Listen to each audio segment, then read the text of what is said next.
facto nunca tratou o Chega como um partido igual aos outros. Nunca tratou.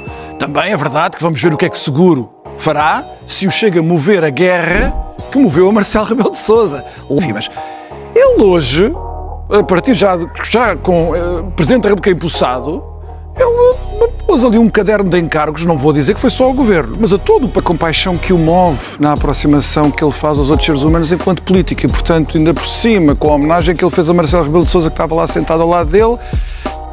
Portanto, o Presidente António José Seguro vai rezar a todos os santinhos para que Chega e PS chumbem aquilo no Parlamento. Porque se houver um deslize ou do PS ou do Chega, que não vai haver, mas se houvesse... políticas e económicas. É disso que falamos hoje no Torto e Direito com o Miguel Morgado. Olá, Miguel. Olá, claro. Muito boa noite. No discurso de posse, o mais revelador é muitas vezes o que fica nas entrelinhas. O que é que no discurso de Seguro nos diz sobre o tipo de presidente que ele quer ser? Enfim, o tom geral é que ele cá vai tentar ser também um presidente dos afetos. De alguma forma? Sem dúvida. António José Seguro sempre quis exteriorizar, até no seu rosto, na sua expressão, nos seus gestos, a tremenda compaixão que o move na aproximação que ele faz aos outros seres humanos enquanto político. E, portanto, ainda por cima, com a homenagem que ele fez a Marcelo Rebelo de Sousa, que estava lá sentado ao lado dele, ele vai tentar ser, ao jeito na versão Seguro, que não vai ser divertida, espontânea, como era a de Marcelo Rebelo de Sousa. Marcelo Rebelo de Sousa é o único. Mas António José Seguro vai tentar ser uma espécie de Presidente dos Afetos 2. É a marca dele. Muito mais contido. Mas, enfim, não sei se será mais contido, mas será sobretudo o Presidente da compaixão pelo sofrimento alheio. Sim. Acho que isso foi sempre o que ele quis ser e agora encontrou o lugar ideal para o ser.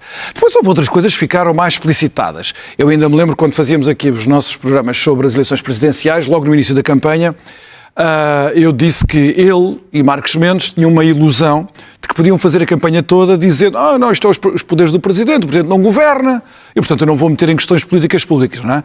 E eu, na altura, disse que ele era insustentável e acabou por ser insustentável, depois acabaram os dois a discutir as políticas públicas mais ínfimas. Ele hoje, a partir já com o Presidente da República empossado, ele pôs ali um caderno de encargos, não vou dizer que foi só ao Governo, mas a todo o Parlamento, que não foi pequeno, sobre o tal acordo consensual sobre a saúde. Ele fez ali várias exigências. Bem, para quem arrancou para isto a dizer que o Presidente não se metia nas políticas públicas, vai uma grande distância. Ele vai ter que já tomar uma decisão sobre políticas públicas, sobre a reforma da lei laboral. Sim. Não vai haver acordo com o GT como nós previmos aqui logo muito cedo. Poderá ser o seu primeiro grande teste. É o primeiro grande teste, certamente, porque o Governo vai levar isto ao Parlamento. E no Parlamento, muito dificilmente aquilo é aprovado, mas se for aprovado, portanto, o Presidente António José Seguro vai rezar a todos os santinhos para que Chega e PS chumbem aquilo no Parlamento. Porque se houver um deslize ou do PS ou do Chega, que não vai haver, mas se houvesse, e a lei passasse, ele viria imediatamente ser cobrado a promessa que fez de chumbar essa lei se lhe chegasse a ele para promulgação, se não tivesse acordo na concertação social. Por isso ele quer despachar isso o mais rapidamente possível. Depois ele fez outra coisa curiosa. Ele disse que ia tratar todos os partidos por igual. E aquilo era ele estava a pensar no Chega. E estava a dizer aquilo em contraste com Marcelo Rebelo de Sousa, que de facto nunca tratou o Chega como um partido igual aos outros. Nunca tratou.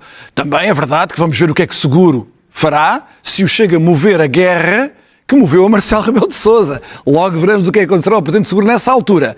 Mas para já ele está ali a traçar uma diferença. São deputados do povo, eleitos pelo povo, eu vou tratar todos os partidos por igual, por isso não vou excluir nenhum e conto com o Chega, embora não o tenha explicitado, mas implicitamente eu conto com o Chega para vermos reformas importantes para o país, para estabelecer consensos.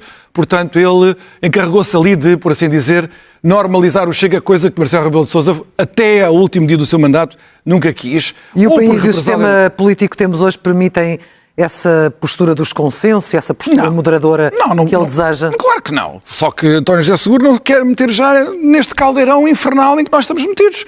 Portanto, ele quer dizer que, se depender de mim, isto vai ser tudo consensual, vamos dar as mãos na Assembleia da República, fazer votações maravilhosas pelo povo português e grandes leis. Não aconteceu. não foi por minha causa. São porque vocês, líderes dos partidos, não querem chegar a consenso, não têm cultura democrática. Portanto, é assim que ele se quer colocar e é assim que ele se vai colocar até para se proteger. Pois, finalmente, só um último reparo. Ele falou muito da questão internacional, que é óbvio, não é? Claro.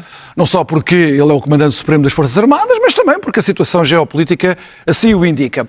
E depois ele fez uma alusão que eu achei muito curiosa. Ele estava a fazer o que é habitual nos políticos e nos analistas também, aqui, os comentadores, que é uma certa romantização do que foi a ordem internacional antes dos últimos 10 anos. Portanto, as pessoas falam do passado, dos últimos 5, 6 décadas, como se tivesse sido um paraíso na ordem internacional. Ora, isso revela um desconhecimento da história, uma falta de memória histórica impressionantes.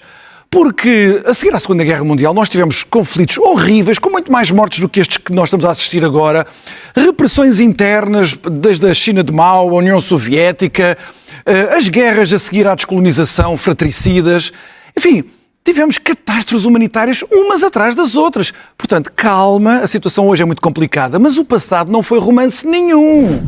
O que as pessoas às vezes julgam é que o pós-Segunda Guerra Mundial foram aqueles 10 anos muito curtinhos, que passaram num instante, a seguir à queda do Muro de Berlim, logo a seguir à queda do Muro de Berlim, e o 11 de setembro, onde isso tudo acabou. Mas eu chamaria a atenção para o seguinte. Primeiro, esses 10 anos foram anos de horrores intermináveis. Vais pensar que o genocídio do Ruanda foi em 1994. Sim. A guerra na Bósnia foi em 92, 93, 94 e 95. Guerra Bósnia, Croácia, Sérvia, Kosovo. Portanto, nós tivemos conflitos uns atrás dos outros. Agora, uma coisa interessante. Esses 10 anos, o que é que os caracterizaram?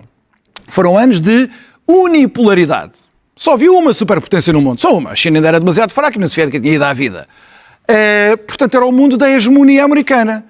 E depois, António José Seguro faz ali uma menção no discurso, enfim, alguém que lhe escreveu o discurso pôs esta menção, onde ele cita um filósofo inglês do século XVII, chamado Thomas Hobbes, com uma frase muito famosa, Homo homini lupus est, mas ele disse em português, o homem é o lobo do homem. Por acaso a frase não é do Hobbes, mas não interessa, o Hobbes também a utilizou. E ele usa para dizer assim, bem, onde não há o direito internacional, onde não há estas regras, o homem é o lobo do homem, como Hobbes disse no século XVII, e nós estamos agora a ver. Mas há aqui um grande equívoco.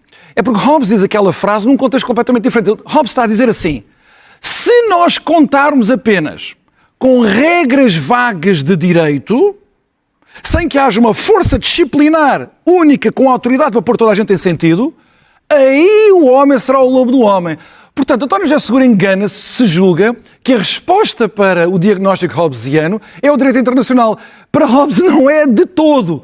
Para Hobbes a solução é haver um poder disciplinador sobre toda a gente, que dita a lei e pune aqueles que desobedecem à lei. Ora, nesses 10 anos, foi os Estados Unidos a fazer polícia do mundo. Claro. Mas eu lembro-me que, sobretudo, a família política do António José Seguro, e provavelmente ele próprio, nessa altura, achava que era uma coisa estranha. E os europeus clamavam era contra a unipolaridade, contra a América ser o polícia do mundo, e queriam era o mundo do multilateralismo.